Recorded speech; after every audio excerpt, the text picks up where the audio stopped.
بسم اللہ الرحمن الرحیم۔ محترم ناظرین، صبر کا دامن ہاتھ سے نہ چھوڑو۔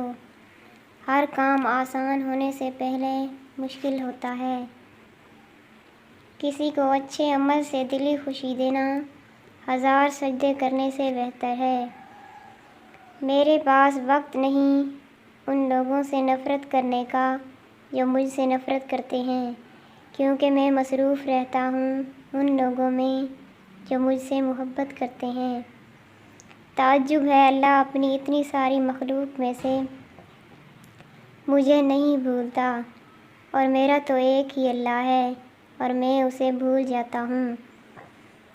میں اللہ سے ڈرتا ہوں اور اللہ کے بعد اس شخص سے جو اللہ سے نہیں ڈرتا۔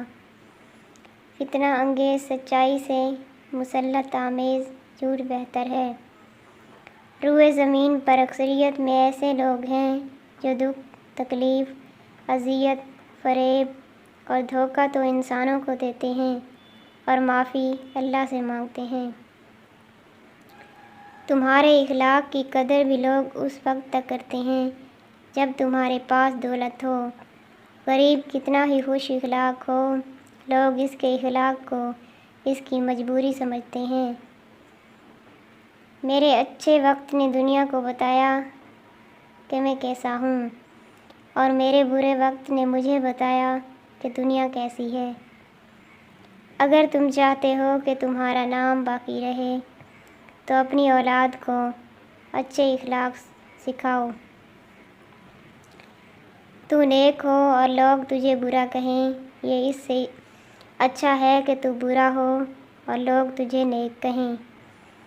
سب سے زیادہ سخت گناہ وہ ہے جو اس کے کرنے والے کی نظر میں چھوٹا ہوتا ہے۔ جو شخص بچپن میں تمیز نہیں سیکھتا وہ بڑا ہو کر بھی نہیں سیکھتا۔ اس سے تو خاموشی بہتر ہے کہ کسی کو دل کی بات کہہ کر پھر اس کو کہا جائے کہ کسی کو نہ کہنا۔ جاہلوں کا طریقہ یہ ہے کہ جب ان کی دلیل مقابل کے آگے نہیں چلتی تو وہ لڑنا شروع کر دیتے ہیں۔ آہستہ آہستہ چلنا اور منزل تک پہنچنا دوڑنے اور راستے میں رہ جانے سے بہتر ہے۔ حضرت شیخ سعدی سے کسی نے پوچھا تو آپ نے فرمایا کہ اللہ کی نعمتیں کھا کھا کر دانت ٹوٹ گئے مگر زبان ناشکری سے باز نہیں آتی۔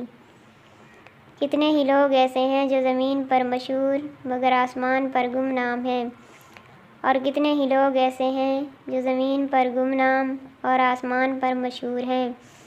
عزت تقوی سے ہے، قوت سے نہیں۔ سب سے زیادہ سخت گناہ وہ ہے جو اس کے کرنے والے کی نظر میں چھوٹا ہوتا ہے۔ جو دکھ دے اسے چھوڑ دو، اور جسے چھوڑ دو اسے پھر دکھ نہ دو۔ اگر تم اللہ کی عبادت نہیں کر سکتے تو گناہ کرنا بھی چھوڑ دو۔ جو تیرے سامنے اوروں کی برائی کرتا ہے وہ اوروں کے سامنے تیری بھی برائی کرتا ہے۔ آدمی کے جھوٹا ہونے کے لیے اتنا ہی کافی ہے کہ وہ ہر سنی سنائی بات پر یقین کر لے۔ اگر سوتے وقت نیند میں تمہیں جھٹکے لگتے ہیں تو سمجھ لینا کہ تم پر ان 3 میں سے کسی ایک چیز کا اثر ہو سکتا ہے۔ ایک کالا جادو، دوسرا کوئی سایہ، تیسرا کسی چیز کے خوف میں مبتلا رہنا۔ شیخ سعدی اور ان کا بیٹا تہجد پڑھ رہے تھے کہ دعا کے بعد ان کا بیٹا بولا، بابا جان سب سو رہے ہیں اور ہم عبادت کر رہے ہیں۔ تو انہوں نے فرمایا کہ اگر دوسروں کے عیبوں پر نظر رکھنی تھی تو بہتر تھا تو بھی سویا رہتا۔